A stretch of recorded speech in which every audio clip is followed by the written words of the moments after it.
विंचूर येथून 5 किलोमीटर अंतरावर असलेले सुभाषनगर येथील लोणजाई माता मंदिर हे जागृत पुरातन देवस्थान म्हणून परिसरात प्रसिद्ध आहे।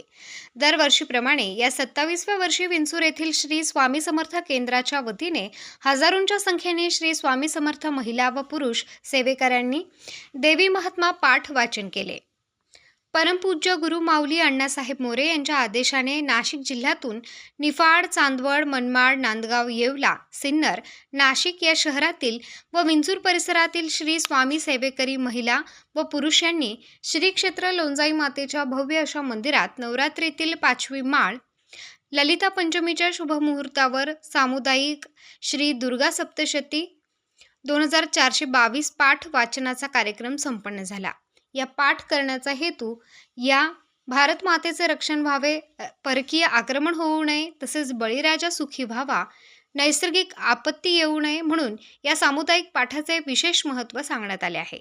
प्रत्येक सेवेकऱ्यांनी आई भगवतीच्या चरणी विनंती केली।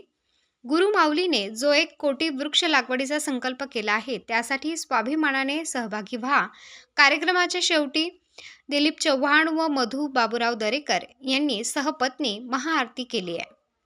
तसेच कार्यक्रमाचे सूत्रधार बंडू शास्त्री महाले हे होते। कार्यक्रमासाठी उपस्थित सुभाषनगरचे सरपंच, उपसरपंच, सदस्य बापूसाहेब सोदक, चंदू लांडबले व स्वामी सेवेकरी आदी उपस्थित होते। या दुर्गा सप्तशती पाठ कार्यक्रमासाठी काही मान्यवर उपस्थित होते। यांनी आपली भेट देऊन श्री स्वामी समर्थ कार्याचा गुणगौरव उत्तमोत्तम हो अशी प्रार्थना मातेच्या चरणी केली आहे। कार्यक्रमाची सांगता फराळ व चहा वाटून करण्यात आली। म्हणजे माता 9 फुटाच्या उंचीच्या माध्यमातून उभी होती। शेजारी 11-12 महिला होता, 2 नगारे होते, फुलाच्या पाकळ्या घेऊन महिला होता। तर आपला सेवेकरी पूजा घालायला गेले। भगवती म्हणते, माझा भक्त आला, माझा भक्त मला आंघोळीला आला, त्याचं स्वागत करा, ढोल नगारा वाजवा, त्याच्या अंगावर फुला टाका। बघा, भगवतीला घाई झाली होती तिला ऊर्जित अवस्थेत येण्याची, भगवतीला घाई झाली होती तिला ऊर्जित अवस्थेत येण्याची, आणि हे कार्य केलं आपल्या परमपूज्य गुरु माऊलींच्या आज्ञेने आणि आदेशाने केलं। आपण सर्व सेवेकऱ्यांनी केलेले, कोणी एकट्याही केंद्राने केलेले नाही, हा निफाड तालुक्याच्या वतीने सर्व केलेला आहे। असं करता करता आपण दर पौर्णिमेला षोडशोपचार अभिषेक करतो, दर महिन्याच्या पौर्णिमेला षोडशोपचार अभिषेक करतो। एकदा अभिषेक घातला सकाळी आपल्या सेवेकऱ्यांनी, आपल्या सेवेकऱ्यांनी षोडशोपचार सकाळी अभिषेक घातला आणि दुपारी 12:39ला त्या सेवेकऱ्याला थोडा डोळा लागला। भगवती काय हो, भगवती त्या सेवेकऱ्याच्या 2 मिनिटं डोळा लागताना म्हणते, माझे लेकरं मला अभिषेक घालून गेले, माझे लेकरं मला अभिषेक घालून गेले, मला त्यांनी खायला आणलं, जेवण आणलं, मी ते जेवण करत होते।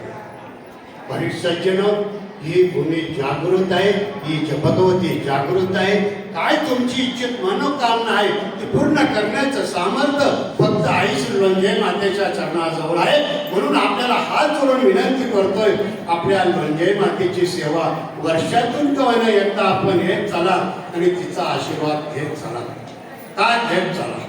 आपल्या परमपूज्य गुरु माऊलींनी सांगितलेलं आहे, विंचूरची नाही, सुभाषनगरची नाही, संपूर्ण निफाड तालुक्याचा प्रथम आराध्य दैवत आई भगवती श्री लोणजाई माता आहे। आणि अशा ठिकाणी आपण येणं गरजेचं आहे। काय येणं गरजेचं आहे, काय येणं गरजेचं आहे, कारण आई भगवती आपली वाट पाहत असते, माझा भक्त अजून मला भेटायला कसा आला नाही। म्हणून मी हात जोडून विनंती करतो, दर महिन्याला नाही जमलं पण वर्षाची आपण शेवटच्या श्वासापर्यंत आणि परमपूज्य गुरु माऊलींच्या आशीर्वादाने आज्ञेने दर वर्षाला 5वी माळ जी आपण घेत असतो। आज ललिता पंचमी आहे, बरोबर ना? ललिता पंचमी ही आश्विन शुद्ध नवरात्रातील सर्वात उच्च तीत आहे। आश्विन शुद्ध नवरात्रातील सर्व उच्च तीत आहे, ती म्हणजे ललिता पंचमी। भगवतीच्या दारात जाऊन सामुदायिक सेवा का करायची, या तिथीला आपण सर्वजण आलेला फार भाग्यवान, त्याचं महत्त्व आपल्याला सांगतो। ज्या ठिकाणी भगवतीची सामुदायिकरित्या आज हजारोच्या संख्येने आपण इथं आलेला, एवढ्या हजार श्री दुर्गा सप्तशती पाठ वाचन झालं। आई भगवती सूक्ष्म रूपात इथं उपस्थित आहे। आई श्री लोणजाई माता इथं सूक्ष्म रूपात उपस्थित आहे. आपल्या इच्छा मनोकामना पूर्ण करणार ती आपली आई भगवती करणार आहे. फक्त तिला शुद्ध भावनेने पवित्र श्रद्धेने आणि देवीच्या जटापासून आरती तिला हात मारा. आई भगवती श्री लोणजाई माता आपली सर्व मनोकामना पूर्ण करणार.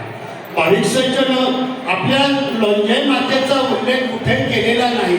आपल्या लोणजाई मातेचा उल्लेख आहे नवनाथ ग्रंथामध्ये अध्याय क्रमांक 16. नवनाथ ग्रंथामध्ये अध्याय क्रमांक 16 ओवी क्रमांक 42. ओवी क्रमांक 42 मध्ये उल्लेख केलेला आहे. लव ज्यावेळेस दोन गुरुना शोधायला निघाले, कानिफनाथ आणि गोरक्षनाथ. बघा, कानिफनाथ आणि गोरक्षनाथ त्यांच्या गुरुच्या शोधाला निघाले आणि त्यांची भेट या भगवतीच्या डोंगरावर झाली. तिथं वन होतं, जंगल होतं. बोलता बोलता ते म्हणजे त्यांची चर्चा भेट झाली. आपण कुठून आला, कुठं चालले, सर्व चर्चा झाली. आणि त्यावेळेस त्यांनी सांगितलं, आपल्याला कानिफनाथाने सांगितलं, मला भूक लागली. गोरक्षनाथ म्हणजे मग आपण आंबे खाऊ, इथं काही खायला नाही. गोरक्षनाथाने वाताकर्षण टाकलं आणि झाडावरचे आंबे खाली येऊन पडले. भगाने तृप्त पोटभर आंबे खाल्ले. आता ते आंबे परत चिटकून द्यायचे. गोरक्षनाथ कानिफनाथाला म्हणतात, हे आंबे तू चिटकून दे. असं कसं शक्य आहे? कोणताही आश्रय इथं नाही, असं शक्य नाही. दोघांचे वाद चालले आणि पार्वती माता वृद्ध स्त्रीचं रूप घेऊन त्यांचं भांडण मिटवायला या भूमीत आलेली आहे.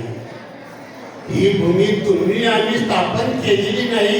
ही भूमी हे तीर्थक्षेत्र परमेश्वराने स्थापन केलेलं आहे आणि या तीर्थक्षेत्रावर आपण एवढी मोठी सेवा करत आहोत. फार भाग्यवान आणि पुण्यवान आपण सर्व भाविक आणि सेवेकरी आहात.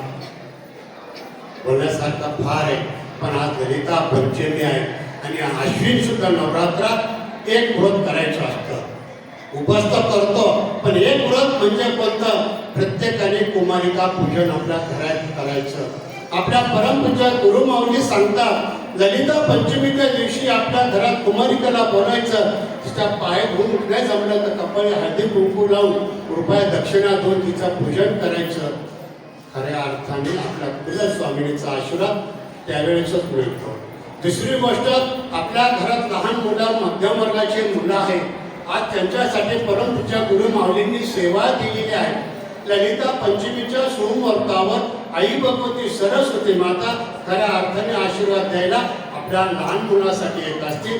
त्यासाठी आपल्या लहान मुलांच्या जिभेवर मधात बोलवून आपली गर्भाचीने काडी भेटली, उदबत्तीची काडी घ्या, तुळशीची काडी घ्या, डाळिंबाची काडी घ्या, मधात बोलवा आणि आई हा शब्द मधाने जिभेवर आपला तो कोरायचा आहे. हातचा तोडगा फार मोठा आहे, आपल्या गुरु माऊली सांगत असतात. म्हणून तमाम भाविकांना मी सांगू इच्छितो, या दिंडोरी पिढी श्री स्वामी समर्थ सेवा मार्गामध्ये 18 विभागातून आपल्याला जीवन जगण्यासाठी जे अध्यात्म लागतं ते मिळण्याचं सामर्थ्य फक्त आपल्या ह्या दिंडोरी पिढी मार्गात आहे. फक्त वेळ. उत्तर महाराष्ट्र न्यूज नेटवर्कसाठी मच्छिंद्र साळुंके, विंचूर.